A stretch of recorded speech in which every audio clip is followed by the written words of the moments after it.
On PC and mobiles, I will show you in a few moments how to join Web3 World Discord server. It's the same method on both PC and mobiles. For this, we will open a browser on your PC or mobile, can be whichever. In my case, I will use Microsoft Edge.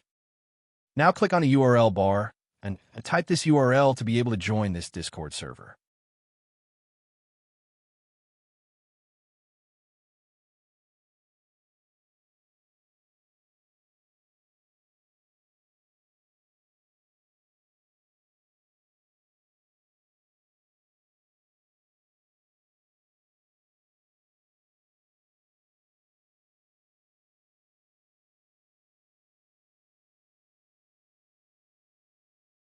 Doing this will automatically start your Discord application if you have it installed.